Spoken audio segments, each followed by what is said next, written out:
Hey guys, सभी का welcome है कंप्लीट इंग्लिश ग्रामर के पार्ट नंबर 34 में। पार्ट नंबर 33 में हमने बेसिक प्रेपोजिशंस को सीखा था। आज करेंगे थोड़ी एडवांस लेवल की।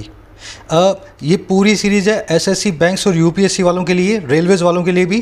पूरी ग्रामर को मैं कवर करवा रहा हूँ आपको चैप्टर बाय चैप्टर, इस तरीके से कि किसी किताब को खोलने की ज़रूरत नहीं है, किसी दूसरे कोर्स को आपको बाय करने की ज़रूरत नहीं है। ठीक है ना। आज जो आप सीखोगे आप इस क्विज़ पे अप्लाई करोगे। पहले कोशिश भी करके देख लेना, अगर आपको ये क्विज़ ऑलरेडी आता हो तो आज वाला पार्ट आप स्किप कर सकते हैं। शुरू करने वाले हैं प्रेपोजिशन रूल नंबर 8।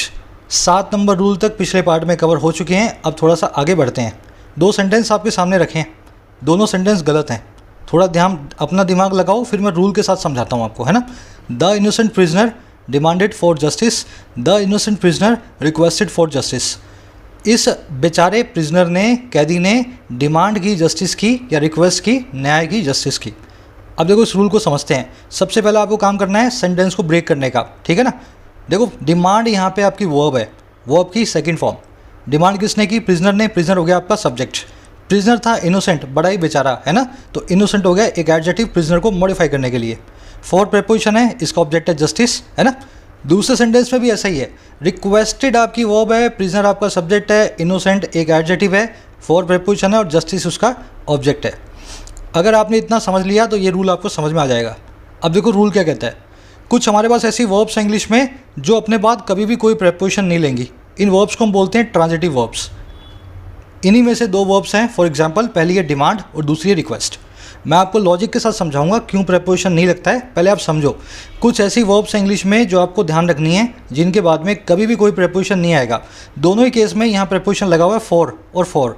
अगर मुझे इन सेंटेंसेस को सही करना है तो मुझे एक छोटा सा काम करना है, यहाँ से भी फॉर को निकाल देना और यहाँ से भी फॉर को निकाल देना है। समझ गए ना। अब समझो ये फॉर वाला आया कैसे।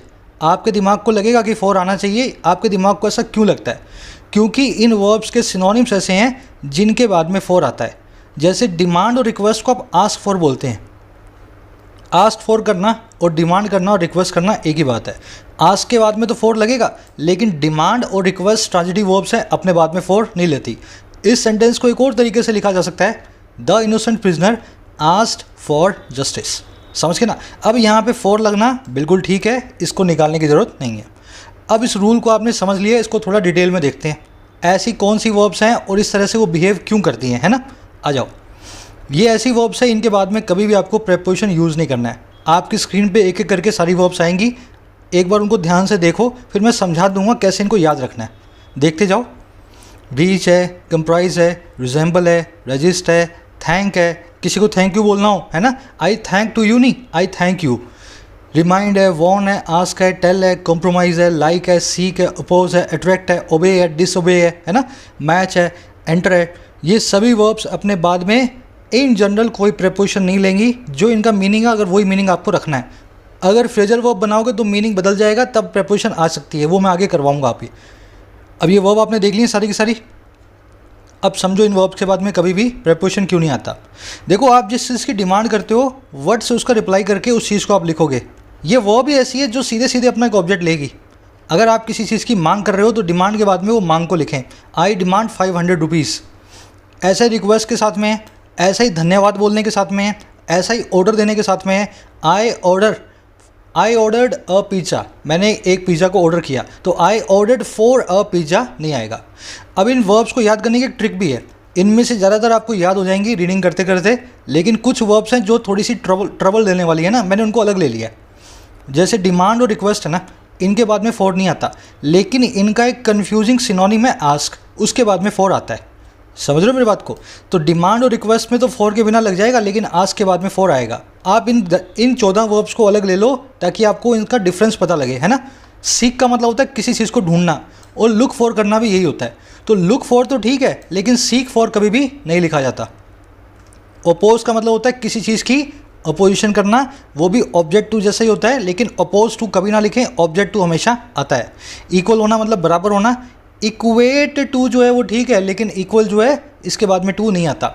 इनहेबिट करना मतलब कहीं पे रहना, वी इनहेबिट दिस सिटी, हम इस सिटी में रहते हैं, तो इनहेबिट इन दिस सिटी नहीं आएगा, लेकिन we live in this city बिल्कुल ठीक है। लिव इन जो है इनहेबिट का सिनोनिम है। अवेट का मतलब है किसी की वेट करना, तो वेट फॉर तो ठीक है, लेकिन अवेट के बाद में फॉर नहीं आएगा।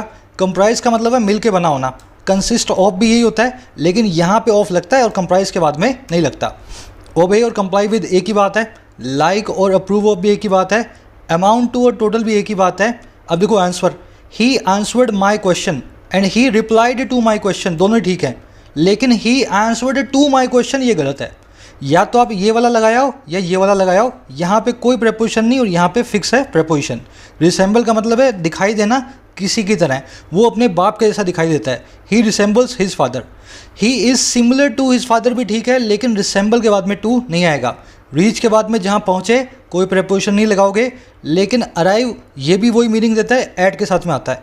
We arrived at Delhi at 9 PM और we reached Delhi at 9 PM, समझ गए ना। तो रीच के बाद में एट नहीं लगाना और अराइव के बाद में लगाना ज़रूरी है। टेल और से टू का भी यही कनेक्शन है, he told me a lie and he said to me a lie, समझ गए ना। तो टोल्ड टू मी नहीं, सेड टू मी ठीक है, लेकिन टोल्ड के बाद में सीधे मी आ जाएगा बिना टू के। अब थोड़ी सी प्रैक्टिस करेंगे, नोट्स आपको कमेंट सेक्शन में मिल जाएंगे, वीडियो के डिस्क्रिप्शन में मिल जाएंगे, आप वहाँ से डाउनलोड कर लेना। बार बार आपको इनको देखना है ना, सभी के सभी वर्ब्स को थोड़ा प्रैक्टिस करते हैं ताकि आपको पता लगे कैसे क्वेश्चंस एग्जाम में बनेंगे। उससे पहले वीडियो को एक लाइक और एक शेयर ज़रूर से दें। पूरे मन से बनाया हुआ, रिसर्च किया हुआ कंटेंट है, और अगर आपने कोई पेड कोचिंग की है तो आपको पता भी होगा इस कंटेंट का क्या लेवल है ना। सिर्फ इसलिए फ्री रखता हूँ ताकि सब लोग सीख पाएँ। आपके लाइक्स और शेयर से मुझे मोटिवेशन मिलता है। देखो ये ऊपर मैंने दोनों चीज़ें लिख दी हैं, यहाँ पे लिख दी है ये सारी की सारी वर्ब्स, और राइट हैंड साइड में लिख दिए इनके कन्फ्यूजिंग वाले सिनोनिम्स, है ना। एक एक करके सेंटेंस देखते जाओ मेरे साथ। Interest on our investment equals to ₹1 lakh, हमारी इन्वेस्टमेंट पे जो इंटरेस्ट है, हमारे निवेश पे जो ब्याज है, वो बराबर है 1 लाख रुपए के, समझ गए ना। इंटरेस्ट आपका सब्जेक्ट है, इक्वल आपकी वर्ब है। अगर इक्वल एक ऐसी वर्ब है जिसके बाद में कोई प्रेपोजिशन नहीं आना है, तो यहाँ पे इस टू को आप निकाल दो। अच्छा, इस टू का कारण क्या लगाने का, कन्फ्यूजन ये है क्योंकि इक्वल और इक्वेट टू एक ही बात होती है। तो या तो इस टू को निकाल दो या फिर इस इक्वल को भी निकाल के लिख दो इक्वेट्स टू।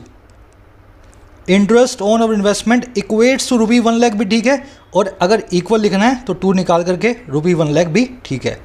वैसे ही we should thank to God for everything we have, हमें भगवान को शुक्रिया अदा करना चाहिए हर उस चीज़ के लिए जो हमारे पास है। वी शुड थैंक आपकी वर्ब है, वी सब्जेक्ट है। अगर थैंक तुम्हारी वर्ब है तो थैंक के बाद में कभी भी टू नहीं आता। आप देख सकते हो यहाँ पे मैंने लगाया भी होगा कहीं पे थैंक को, हाँ, है ना। तो क्या करना है, सीधा सा काम, we should thank God for everything we have, है ना। टू को निकाल देंगे। अच्छा, थैंकफुल के बाद में टू आता है, we should be thankful to God for everything we have, ऐसा हो सकता है, बस यहीं से हमने इस वाले टू को इमेजिन किया हुआ है जो कि गलत है। अच्छा, एक और सेंटेंस देखते हैं। Do not await for me as I might be late, मेरे लिए इंतज़ार मत करना, है ना। अवेट मत करना मेरे लिए मेरी राह मत देखना क्योंकि मैं लेट हो सकता हूँ। अब देखो, आप वेट फॉर तो लगाते हो वो ठीक है, लेकिन अवेट के बाद में फॉर को निकालेंगे। आप लिखेंगे do not await me as I might be late, और अगर आपको फॉर लगाना है तो आप भले लिखें wait for, do not wait for me as I might be late. उसी तरीके से मैनी MSME मतलब छोटे दुकानदार, बहुत जो छोटे मोटे दुकानदार हैं, are seeking for relief from taxes, वो कोशिश कर रहे हैं ढूंढने की थोड़ा सा रिलीफ टैक्स से, सरकार को बोल रहे हैं थोड़ा सा राहत दो हमें टैक्सेस से। सीक का मतलब है तलाशना किसी चीज़ को, सीक का मतलब होता है लुक फॉर करना। तो ये फॉर जो है ना ये गलत है, अगर फॉर लगाना तो लिखो looking for. Many MSMEs are looking for relief from taxes. Seek लगाया तो फॉर निकल गया, लुक लगाया तो फॉर आ गया। एक और सेंटेंस देखेंगे फिर रूल नंबर अगले की तरफ बढ़ने वाले हैं। The minister of agriculture stressed या emphasised on the necessity of farm reforms, जो मिनिस्टर ऑफ एग्रीकल्चर था, जो कृषि मंत्री था, उसने स्ट्रेस किया। स्ट्रेस करने का मतलब है जोर देना, उसने जोर दिया या एम्फसाइज किया, इन दोनों का मतलब होता है जोर देना। ये दोनों ही ऐसी वर्ब्स हैं जो अपने बाद प्रेपोजिशन नहीं लेंगे, देखो स्ट्रेस और एम्फसाइज, है ना। तो इन मिनिस्टर साहब ने जोर दिया उस ज़रूरत पे जो है फार्म सेक्टर में सुधारों की, कृषि क्षेत्र में रिफॉर्म्स की। दिक्कत क्या है, एम्फसाइज और स्ट्रेस के बाद में ऑन नहीं लगाना है, तो मुझे क्या करना चाहिए, अगर ये वर्ब है तो उसके बाद का ऑन निकाल दूंगा और सीधे सीधे बाकी सेंटेंस को लिखाऊंगा। आई थिंक समझ गए होंगे। एक बार आपको कोशिश करनी पड़ेगी, इन सारे वर्ड्स पे एक एक सेंटेंस बना लो, दो सेंटेंस बना लो, उनको अपनी नोटबुक में नोट कर लो। मैं सारे के सारे यहाँ नहीं करवा सकता हूँ क्योंकि टाइम की लिमिटेशन होती है, लेकिन आपके पास बहुत टाइम है। अगर आपने इनको पकड़ लिया एक बार ना, फिर आपसे ज़िंदगी में गलती नहीं होगी। दो बार अगर आप सेंटेंस बना लोगे खुद से। बढ़ेंगे अगले रूल की तरफ, उससे पहले एक छोटी सी चीज़, देखिए ये है पार्ट नंबर 34। इससे पहले पार्ट नंबर 33 तक वीडियोस आ चुकी हैं। अगर आप अपने आप से जस्टिस करना चाहते हैं और वास्तव में सीखना चाहते हैं तो पार्ट नंबर 1 से यानी पार्ट नंबर 0 से आपको शुरू करना है। अगर आप शुरू वहाँ से करोगे तब आप यहाँ आकर के कुछ सीख पाओगे, नहीं तो ये टाइम की वेस्टेज है। आपसे मैं ऑनेस्ट ओपिनियन अपनी बता रहा हूँ। शुरू से सीखना चाहते हैं, आप में डेडिकेशन है तो आज ही चैनल के होम पेज पे जाएं, वहीं पे आपको प्लेलिस्ट मिलेगी कंप्लीट इंग्लिश ग्रामर। पार्ट 0 से चलते जाएं, पार्ट नंबर 34 तक आप यहाँ पे पहुँच जाएंगे। चलो आ जाओ आगे रूल नंबर 9 की तरफ। अब हमारे पास कुछ ऐसी वर्ब्स हैं जिनके बाद में आप हमेशा टू देखेंगे अगर उनका कोई ह्यूमन डायरेक्ट या इनडायरेक्ट ऑब्जेक्ट है। मैं आपको पूरे एग्जाम्पल के साथ समझाऊंगा। ये वर्ब्स देख लो, इनको मैंने कैटेगरी में बांट दिया है। एक्सप्लेन का मतलब होता है समझाना, डिस्क्राइब का मतलब भी होता है समझाना, है ना, चित्रण करना, किसी चीज़ का वर्णन करना, किसी चीज़ को एक्सप्लेन करना। दोनों एक ही बात है तो इनको हमने एक साथ ले लिया। कंप्लेन और रिपोर्ट भी एक ही बात है, किसी की शिकायत करना और किसी की रिपोर्ट कर देना। सजेस्ट करना, प्रपोज करना, अनाउंस करना, ये भी एक जैसी बातें हैं, सलाह सूचन के लिए यूज होता है। लिसन करना मतलब सुनना, टॉक करना मतलब बोलना, स्पीक करना मतलब बोलना, ये भी एक ही बात है ना। अपील का मतलब होता है आप जानते हैं। प्लेड करने का मतलब होता है किसी से बहुत रिक्वेस्ट करना, किसी से गिड़गिड़ाना, है ना, प्लेड करना। अपोलोजाइज भी वही होता है, किसी से माफ़ी मांगना। और प्रे करना मतलब किसी से प्रार्थना करना। चारों ही वर्ड्स एक जैसे हैं, इनको भी अलग ले लिया है। लास्ट में बचे हैं रेकमेंड और ऑफर। ये मैं आपको अलग तरीके से करवाऊंगा, ये थोड़ा डिफरेंट है ना। अब आ जाओ इस रूल को अप्लाई कैसे करना है। राइट हैंड साइड में आपको सारे वर्ड्स दिख रहे हैं, सारी की सारी वर्ब्स दिख रही हैं। अब इन रूल्स को मैं अप्लाई करूँगा एक एक करके। My teacher explain to the theory of relativity. My teacher explain me, है ना। देखो एक्सप्लेन जो वर्ड है ना, रूल ये कहता है एक्सप्लेन वर्ड दो ऑब्जेक्ट ले सकती है। आप किसी चीज़ को एक्सप्लेन करते हो, वो चीज़ दे देगी व्हाट से रिप्लाई एक्सप्लेन का। और आप किसी को एक्सप्लेन करते हो तो वो चीज़ दे देगी whom से रिप्लाई एक्सप्लेन का। अगर आप किसी चीज़ को एक्सप्लेन करते हो ना तो कोई प्रीपोजिशन ना लगाएं। आपने किसी कॉन्सेप्ट को, किसी सवाल के जवाब को एक्सप्लेन किया, किसी कारण को एक्सप्लेन किया, जो भी चीज़, जो भी आइडिया, जो भी विचार जिसको आप एक्सप्लेन कर रहे हैं, कोई भी प्रीपोजिशन उसके साथ में नहीं आएगी। लेकिन जिस भी पर्सन को आप एक्सप्लेन करते हैं ना, जिस भी ह्यूमन ऑब्जेक्ट को, उससे पहले आपको टू लगाना है। समझ गए। अब इस रूल को यहाँ अप्लाई करना। ये सारी वर्ब्स ऐसी ही हैं, है ना। My teacher explain to the theory of relativity. मेरे टीचर साहब ने एक्सप्लेन किया इस थ्योरी ऑफ रिलेटिविटी को। इस सेंटेंस में एक्सप्लेन किया गया एक थ्योरी को, एक आइडिया को। क्या उन्होंने एक्सप्लेन किया? इस आइडिया को, इस थ्योरी को एक्सप्लेन किया। अगर ऐसा है तो यहाँ पे ये टू प्रीपोजिशन गलत लगा हुआ है। मुझे सीधे सीधे बोलना चाहिए my teacher explained the theory of relativity. समझ गए ना। अब दूसरा सेंटेंस देखो, माई टीचर एक्सप्लेन्ड मी। मेरे टीचर साहब ने मुझे एक्सप्लेन किया। अब क्या मुझे एक्सप्लेन किया गया? क्या मेरे टीचर ने ऐसा एक्सप्लेन किया कुछ कि मैं कौन हूँ, मैं कहाँ से आया हूँ, मैं क्या खाता पीता हूँ, क्या सोचता हूँ? नहीं, मेरे टीचर साहब ने किसी चीज़ को मुझे एक्सप्लेन किया है। उन्होंने इस थ्योरी ऑफ रिलेटिविटी को मुझे समझाया होगा, है ना। अगर मैं वो पर्सन हूँ जो एक्सप्लेनेशन ले रहा हूँ तो मेरे से पहले टू आएगा, यहाँ पे मुझे टू लगाना पड़ेगा। समझ गए मेरी बात को। देखो कितना कूल कॉन्सेप्ट है। एक्सप्लेन वर्ड के बाद में प्रीपोजिशन आ भी रहा है और नहीं भी आ रहा। बस आपको फॉर्मूला फॉलो करना है। अगर किसी चीज़ को एक्सप्लेन किया जा रहा हो तो कोई प्रीपोजिशन नहीं आएगी। अगर किसी इंसान को किया जा रहा हो, जिसको एक्सप्लेन किया जा रहा हो, तो टू लगा के आपको बताना है। अब देखो last sentence, my teacher explain the theory of relativity to me. Teacher साहब ने एक्सप्लेन किया इस थ्योरी को, और किसे किया? मुझे किया। तो जिस चीज़ को टीचर ने एक्सप्लेन किया है वो चीज़ डायरेक्ट ऑब्जेक्ट बन के आई है, कोई प्रीपोजिशन उससे पहले नहीं आई। और जिस इंसान को किया है उससे पहले हमने टू को फिक्स कर दिया है। समझ गए ना। अब यही फॉर्मूला हमें सब में लगाना है इन वर्ब्स में। कुछ और मैं क्वेश्चंस आपको करवाऊंगा। लास्ट वाला सेंटेंस बिल्कुल ठीक है। अब देखो एक्सप्लेन जैसी वर्ब है अपने पास राइट, है ना। राइट का भी यही काम है। राइट के बाद में अगर किसी चीज़ को राइट कर रहे हैं तो वो लेटर आ जाएगा। जैसे कोई कागज़ को राइट किया, किसी खत को लिखा, किसी रिपोर्ट को लिखा। और राइट के बाद में जिस आदमी को लिखा गया, जिस इंसान को लिखा गया, उसके लिए आपने टू लगाना है। आप एक खत को भी लिख सकते हो और आप मुझे भी लिख सकते हो, है ना। दोनों के लिए राइट नाम की वर्ब यूज़ होती है। राइट मैंने शायद यहाँ डाला नहीं है, इसको आप रिपोर्ट के बाद में रख लेना। इसी वाले में आता है कंप्लेन, रिपोर्ट और राइट, है ना। तीनों एक जैसे ही हैं। या लिसन, टॉक, स्पीक और राइट यहाँ रख लेना, यहाँ भी आ सकता है। अब इसको अपने अप्लाई करेंगे। The bank manager wrote to a letter. Bank manager ने एक खत लिखा। क्या खत को लिखा बैंक मैनेजर ने? लिखा खत को, लेकिन लिखा किसी और इंसान के लिए। खत के लिए खत नहीं लिखा गया, खत को तो लिखा गया किसी इंसान के लिए।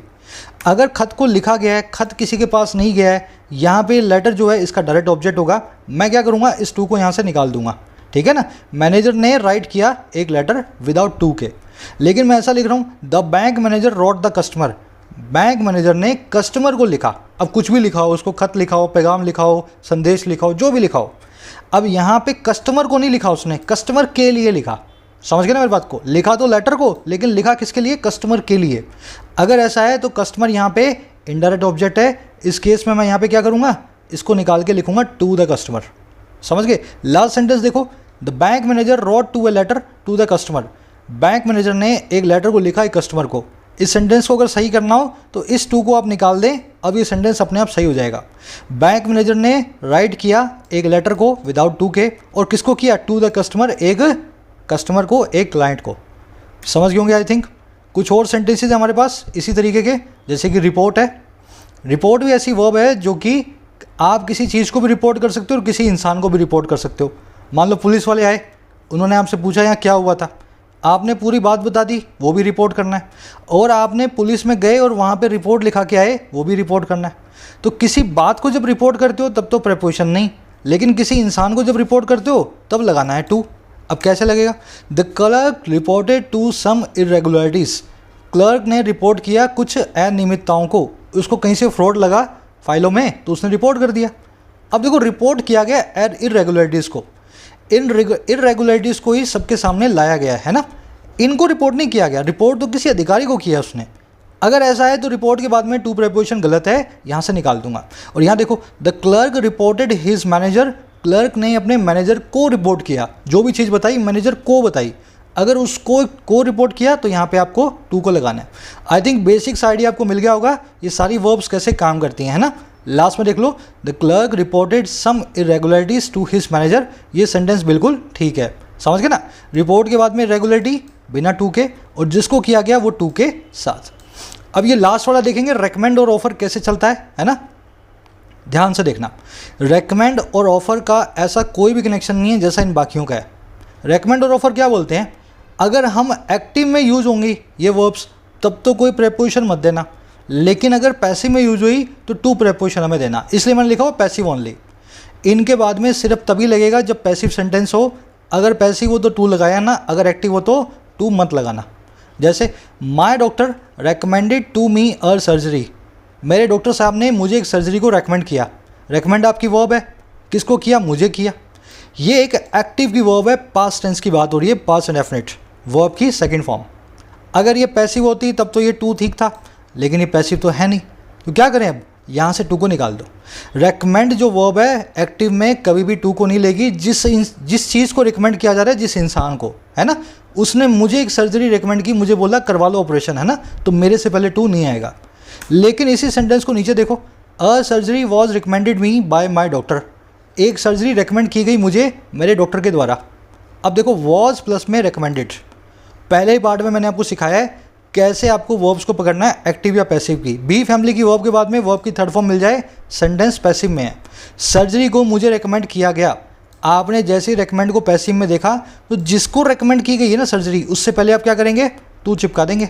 तो यहाँ पे मैं लिखूंगा a surgery was recommended to me by my doctor. सब कुछ ईजी है, सब कुछ बहुत एक एक कॉन्सेप्ट है ना, मैं आपको इस तरीके से बता रहा हूँ जैसे 5वीं 10वीं के बच्चे को बताया जाता है।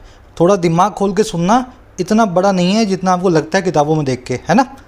अब आ जाओ कुछ और रूल्स देखते हैं, मिसलेनियस रूल्स। आगे बढ़ेंगे रूल नंबर 10 की तरफ। ये सारी वर्ब्स आपने देखी थी, ये पहले वाले रूल में मैंने बताई आपको 8 नंबर वाले में, पर इसमें कुछ ट्रबल वाले वर्ड्स हैं। जैसे आपने वर्ड देखा अटैक, इन्वेस्टिगेट, अच्छा स्ट्रेस है, ऑर्डर है। ये वर्ब्स अपने आप में थोड़ी ट्रबल करेंगे आपको। रीज़न क्या है? ये वर्ब जो है ना सारी की सारी, इनकी नाउन फॉर्म भी यही होती है। अटैक वर्ब भी अटैक होती है, अटैक नाम से एक नाउन भी होता है। स्ट्रेस नाम से एक वर्ब भी होती है, स्ट्रेस नाम से एक नाउन भी होता है। तो ये जो वर्ब्स है ना सारी की सारी, इनको अपने अलग से लेके समझते हैं। इन वर्ब्स की खासियत है, क्या खासियत है? जब ये अटैक जैसी वर्ब्स हैं या ऑर्डर जैसी वर्ब्स हैं या स्ट्रेस जैसी वर्ब्स हैं, नाउन फॉर्म में यूज होगी तब तो प्रेपोजिशन आएगा, इनके बाद में फिक्स प्रेपोजिशन आएगा। जैसे अटैक के बाद में ऑन आता है। लेकिन वर्ब फॉर्म में जो हमने लिखा है वो ट्रू है, इनके बाद में वर्ब फॉर्म में कोई प्रेपोजिशन नहीं आएगा। समझ गए ना? जो रूल नंबर 8 में आपने सीखा ना, वही रूल है ये भी। इन वर्ब्स के बाद में कोई प्रेपोजिशन नहीं आना। लेकिन अगर ये वर्ब खुद ही नाउन की तरह बिहेव कर रही हो, क्योंकि इनकी नाउन फॉर्म भी यही होती है इन चारों पांचों वर्ब्स की, अगर ऐसा हो तब इनके बाद में एक प्रेपोजिशन फिक्स होता है, वो आपको सीखना है।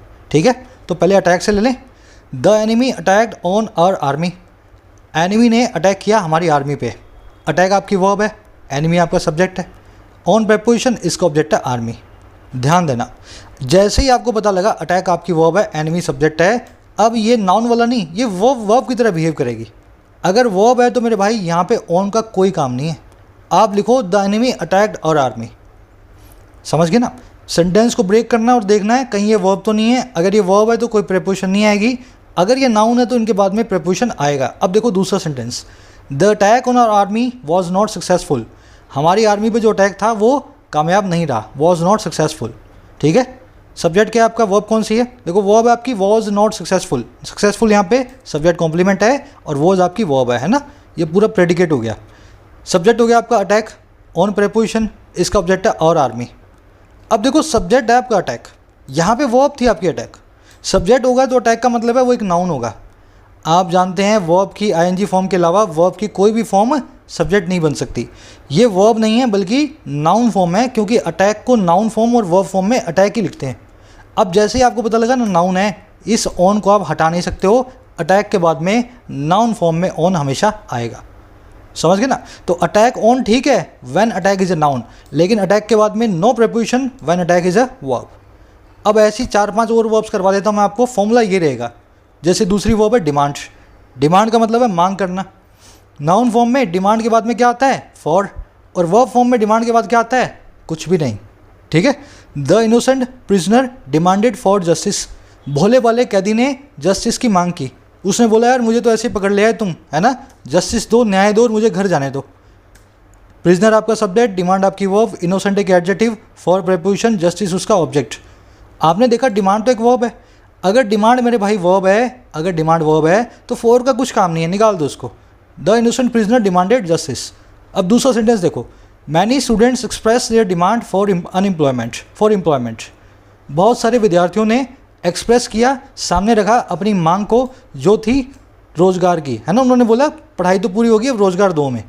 सेंटेंस को ब्रेक करेंगे। एक्सप्रेस्ड V2 है, आपकी वर्ब है। स्टूडेंट्स आपका सब्जेक्ट है, मैनी एक एडजेक्टिव है। अच्छा क्या एक्सप्रेस किया, वर्ड से रिप्लाई किया डिमांड नाम के इस नाउन ने, ये बन गया इस वर्ब का ऑब्जेक्ट। फॉर प्रेपोजिशन एम्प्लॉयमेंट इसका ऑब्जेक्ट। अब जैसे ही आपने देखा डिमांड यहाँ पे वर्ब तो है नहीं, डिमांड तो एक नाउन है। अगर ये नाउन है, इस वर्ब का ऑब्जेक्ट है, तो यहाँ पे इसके बाद में फॉर आना लाजमी है। डिमांड फॉर जरूर लिखें जब जब डिमांड एक नाउन की तरह बिहेव करे। अटैक प्लस में ऑन, डिमांड प्लस में for when they are nouns. समझ गए ना? ये सेंटेंस नो एरर, बिल्कुल ठीक है। तीसरी ऐसी वर्ब है हमारे पास ऑर्डर। ऑर्डर का मतलब है किसी को आदेश देना। वर्ब फॉर्म में कुछ भी नहीं, नाउन फॉर्म में फॉर। द जज ऑर्डर फॉर एन इंक्वायरी। जज सामने ऑर्डर किया एक इंक्वायरी का। ठीक है, ऑर्डर आपकी वर्ब, जज आपका सब्जेक्ट, फॉर प्रेपोजिशन, ऑब्जेक्ट है इंक्वायरी। अब देखो ये वर्ब है आपकी, अगर वर्ब है तो प्रेपोजिशन क्या कर रही है, निकाल दो इसको। अब दूसरा सेंटेंस देखो, एन ऑर्डर फॉर, अब यहाँ पे एन लगा लेना है ना, एन इंक्वायरी है ना। An order for inquiry has been issued by the जज। एक आदेश एक इंक्वायरी का इशू किया जा चुका है जज साहब के द्वारा। हैज़ बीन इशूड आपकी वर्ब, ऑर्डर को इशू किया गया है पैसिव वॉइस के अंदर, तो ऑर्डर आपका subject, for preposition object inquiry, by preposition object है जज। अब ऑर्डर क्या है यहाँ पे, ऑर्डर तो आपका सब्जेक्ट है। एक्टिव पैसिव की वीडियो पार्ट शुरू से अगर आप चला रहे हो, सब कुछ देख रहे हो, तो आप अच्छे से जान गए होंगे ये मैंने ब्रेक कैसे किया है। ब्रेक करना बहुत ज़रूरी है। अगर ब्रेक नहीं कर रहे हो तो अपने आप से जस्टिस नहीं कर रहे हो, है ना। जैसे ही ब्रेक करोगे आपको पता लगेगा ये सब्जेक्ट है, ऑर्डर को इश्यू किया गया है पैसिव वॉइस में। आप क्या करोगे, सब्जेक्ट तो सिर्फ नाउन बनता है सर, और इसके बाद में फॉर आना लाजमी है। ये सेंटेंस नो एरर, ठीक है ना। ऑर्डर फॉर इंक्वायरी बिल्कुल ठीक है। मैं इसलिए बोलता हूँ ब्रेक करना है।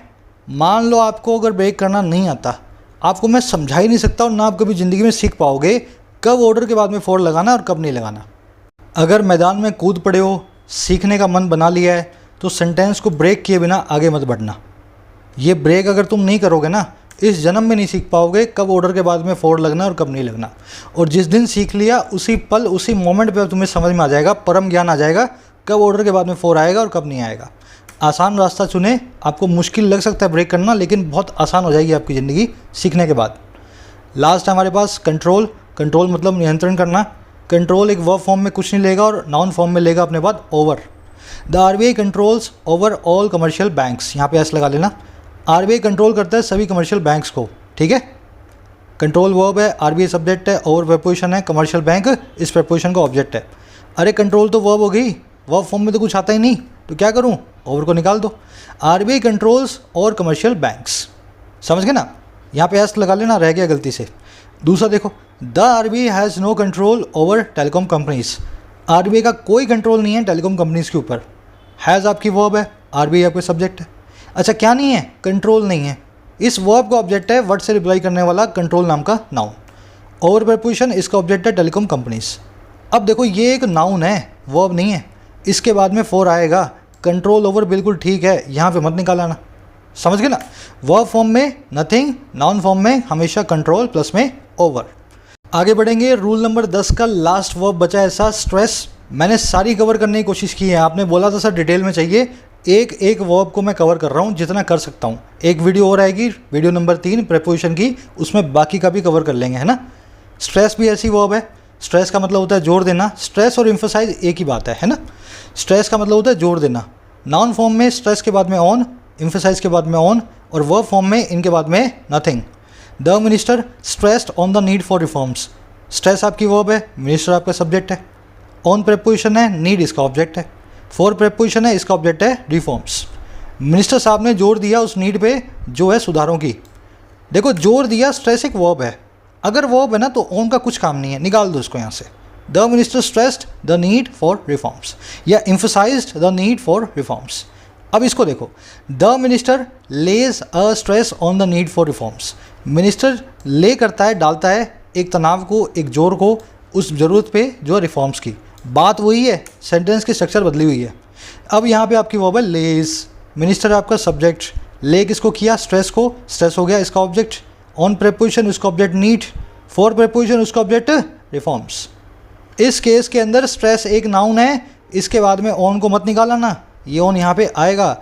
The minister lays a stress on the need for reforms is the correct sentence, ठीक है। आ जाओ रूल नंबर 11 पे, सेकंड लास्ट रूल है आज का, लास्ट ही समझ लो इसको, है ना। रूल नंबर 11 क्या बोलता है, जैसे आपने अभी यहाँ देखा ना, ये स्ट्रेस है जो कि एक नाउन भी है, एक वर्ब भी है ना। वैसे हमारे पास दो खास वर्ब्स हैं जो कि एडजेक्टिव फॉर्म में थोड़ा अलग तरीके से बिहेव करती हैं। पहली वर्ब है मैरी। मैरी की 3 फॉर्म लिखी हुई है आपके सामने। मैरी का मतलब होता है शादी करना, मैरी मतलब शादी करना, मैरिड मतलब शादी किया, और वर्ब की थर्ड फॉर्म मैरिड मतलब कर चुका, समझ गए ना। ये वर्ब की फर्स्ट फॉर्म है, ये सेकंड फॉर्म है, और ये थर्ड फॉर्म है।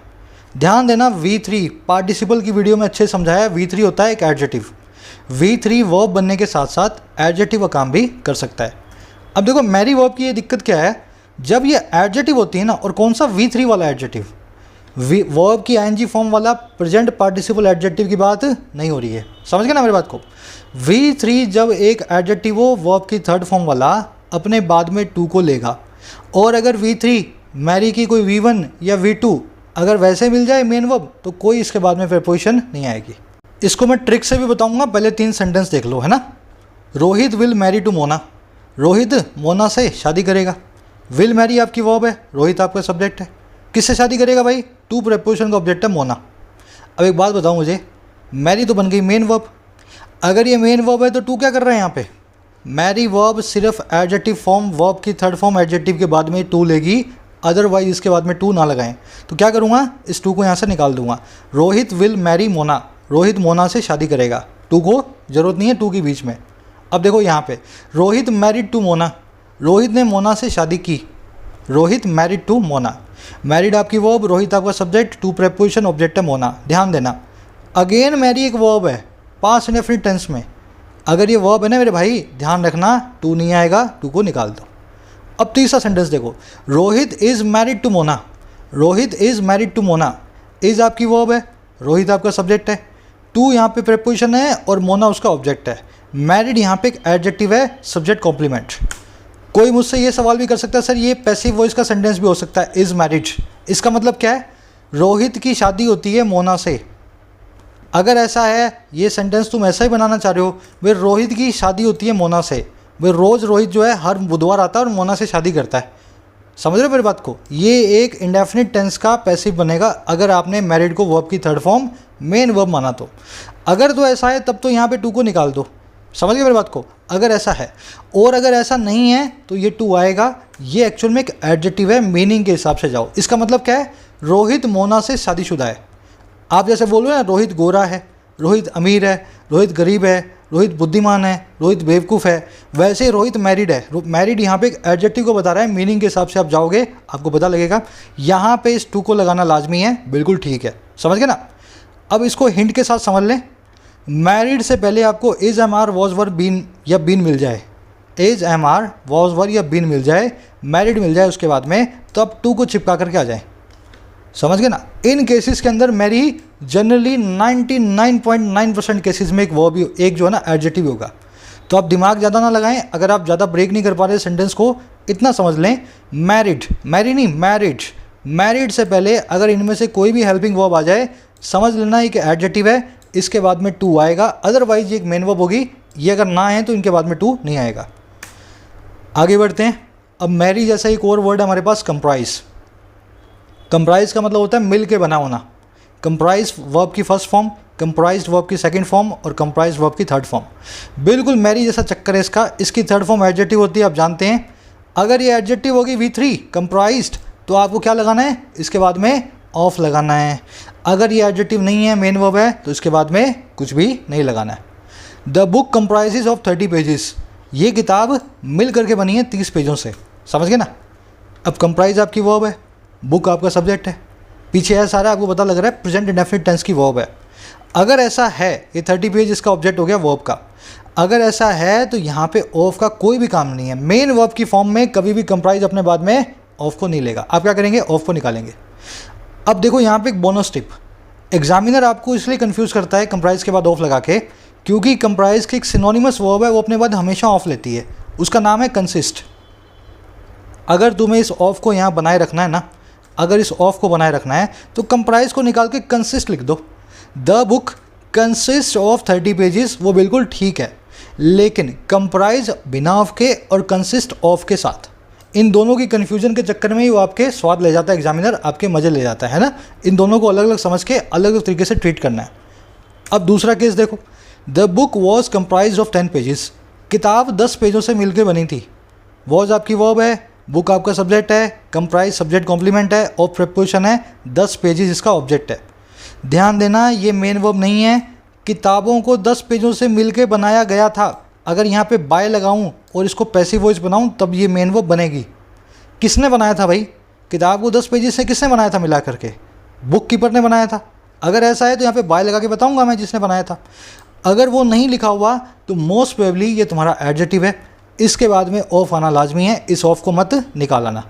हिंट वही है, is am are was were being, इन सब के बाद में अगर कंप्राइज आ जाए, जैसे इस केस में आया वो वॉज के बाद में कंप्राइज्ड, अगर इनके बाद में कंप्राइज आ जाए तो टू को चिपका के आना है, आपका आंसर वहाँ पे सेट बैठ जाएगा। टू नहीं, यहाँ पे ऑफ आएगा। थोड़ा सही कर लेना इसको। इस टू की जगह भी आप लगाएंगे यहाँ पे ऑफ को, है ना? मैरिड के साथ में टू, कंप्राइज के साथ में ऑफ।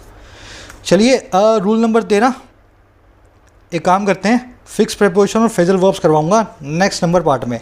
मिसलेनियस रूल्स भी हैं, हो सकता है मैं 3 की जगह 4 वीडियोस भी करूं। प्रीपोजिशन अपने आप में बहुत बड़ा चैप्टर है, तो आप इतना डाइजेस्ट कर लो। मैं आगे की वीडियो बनाता हूं। अभी मैं बना रहा था, फिर मुझे लगा कि आगे की नेक्स्ट पार्ट में देनी चाहिए, ठीक है?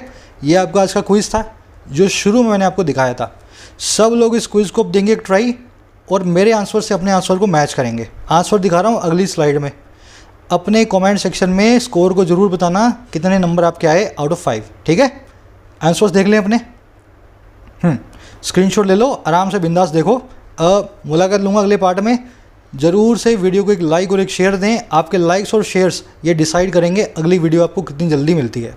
आप 3000 लाइक्स पूरे कर दो, अगली वीडियो थर्सडे से पहले आपको मिल जाएगी। मुझे भी मोटिवेशन मिलता है यार वीडियोस बनाने के लिए, अगर आप वीडियोस को पसंद करते हैं ना। ज़रूर से लाइक्स और shares. Until then signing out.